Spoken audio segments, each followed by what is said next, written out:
চালের গুঁড়া, ডিম, নারিকেল ছাড়াই আজকে তৈরি করে দেখাবো তালের এরকম গুলুমুলু বড়া বা তালের পিঠা। হ্যালো এভরিওয়ান, আসসালামু আলাইকুম, ওয়েলকাম টু জিন্নাতুল মিনি কিচেন। আজকে আমি আপনাদের সাথে শেয়ার করব সুজি দিয়ে তৈরি তালের বড়া অথবা তালের পিঠা। তালের পিঠা অথবা তালের বড়া তৈরি করা কিন্তু খুবই সহজ, তবে অনেকেই কিন্তু তালের পিঠা বানানো খুবই ঝামেলা মনে করে, কারণ ট্রেডিশনালি তালের পিঠায় থাকবে চালের গুঁড়ো বা নারিকেল, এগুলা ছাড়া তালের পিঠা ভাবাই যায় না। আজকে আমি এসব ছাড়াই শুধুমাত্র সুজি দিয়ে তালের এরকম ফুলকো আর খুবই মজাদার তালের পিঠা তৈরি করে দেখাবো।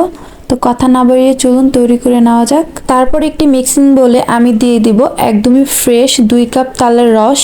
আপনারা চাইলে ফ্রোজেন তালের রসটাও ব্যবহার করতে পারেন, তবে ফ্রিজ থেকে নামিয়ে রসটাকে নর্মাল করে নিতে হবে। এইবার আমি এখানে দিয়ে দিচ্ছি হাফ কাপ পরিমাণ সুজি। সুজিটা ভাজতে হবে না, প্যাকেটে যে অবস্থায় থাকে ওটা দিলেই চলবে। তারপর আমি তালের রসের সাথে সুজিটাকে ভালোভাবে মিক্স করে নিচ্ছি। এখানে এই পরিমাণ তালের রস আর সুজি দিয়ে কিন্তু বেশ অনেকগুলো পিঠা তৈরি করে নেওয়া যাবে। আপনারা চাইলে আপনাদের সুবিধা মতো বাড়িয়ে বা কমিয়েও নিতে পারেন।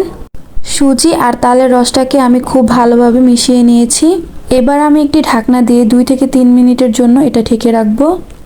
এতে করে সুজিটা ভিজে কিন্তু অনেকটাই ফুলে উঠবে। তারপর এখানে আমি সুজির সাথে তালের রসটা আরও ভালোভাবে মিশিয়ে নিব। মিষ্টির জন্য এখানে দিয়ে দিব 1/3 কাপ চিনি।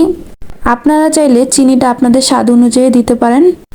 যেহেতু এখানে আমি নারিকেল দিচ্ছি না, সেক্ষেত্রে আমি এখানে দিয়ে দিব গুঁড়ো দুধ 1/3 কাপ। গুঁড়ো দুধটা দেওয়ার কারণে পিঠার স্বাদটা আরও বেড়ে যাবে আর খুব সুন্দর একটা ফ্লেভার আসবে। এবার আমি এখানে দিয়ে দিচ্ছি হাফ চা চামচ লবণ। এখানে চিনি আর গুঁড়ো দুধটাকে আমি ভালোভাবে মিশিয়ে নিব। তারপর আমি এখানে দিয়ে দিব হাফ কাপ পরিমাণ ময়দা।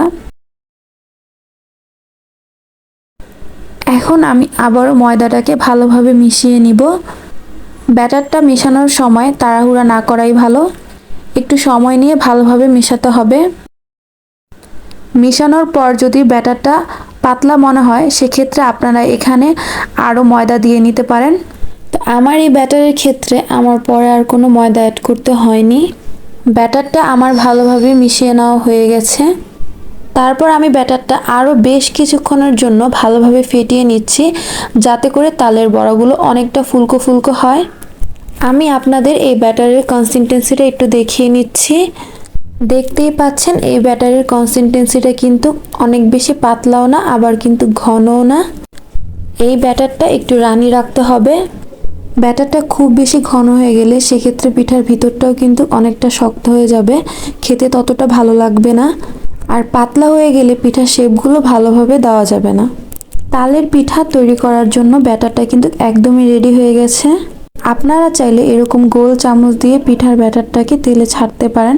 এক্ষেত্রে সবগুলো পিঠা একই সাইজের হবে আর গোল হবে। তো এখানে আমি একটি প্যানে পরিমাণ মতো তেল গরম করে নিয়েছি।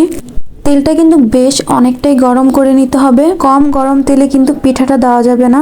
ব্যাটারটা দেওয়ার সাথে সাথে যদি পিঠাগুলো উপরে উঠে আসে, তাহলে বুঝতে হবে তেলটা ভালোভাবে গরম হয়েছে। তেলটা যদি কম গরম অবস্থায় পিঠাগুলো দেন, সেক্ষেত্রে পিঠাগুলো নিচে পড়ে থাকবে আর পিঠার শেপগুলো ভালো আসবে না, এরকম গোল গোল হবে না। অনেকগুলো পিঠাই কিন্তু একসাথে ভাজা যাবে। দেখতেই তো পাচ্ছেন পিঠার শেপগুলো কিন্তু সবই একই হয়েছে আর অনেকটা ফুলকো আর গোল গোল হয়েছে। এবার পছন্দ মতো কালার আসার আগ পর্যন্ত এটাকে ভালোভাবে নেড়ে চেড়ে উল্টিয়ে ভেজে নিতে হবে। এপাশ ওপাশ থেকে উল্টিয়ে ভালোভাবে ভেজে নিতে হবে, তা না হলে এক পাশে কালার চলে আসবে আর এক পাশে কালার আসবে না। তালের পিঠার কালার কিন্তু এমনিতে অনেক সুন্দর হয়, কিন্তু একটু গোল্ডেন কালার হয়ে আসার পরে আমি এটাকে ভালোভাবে উঠিয়ে নিব। এটা ঠান্ডা হওয়ার পরে আর একটু কালার চলে আসবে। আরও লালচে করে যদি ভাজতে যাই, সেক্ষেত্রে পিঠাটা ঠান্ডা হওয়ার পরে এটা আরও কালচে হয়ে আসবে। তারপর আমি একইভাবে সবগুলো পিঠা ভেজে নিব। দেখতেই পাচ্ছেন বেশ অনেকগুলো পিঠাই হয়েছে। অনেকেই তালের পিঠা বানানো খুব ঝামেলা মনে করে, তাই আমি খুব সহজভাবে পিঠাটা বানিয়ে দেখালাম।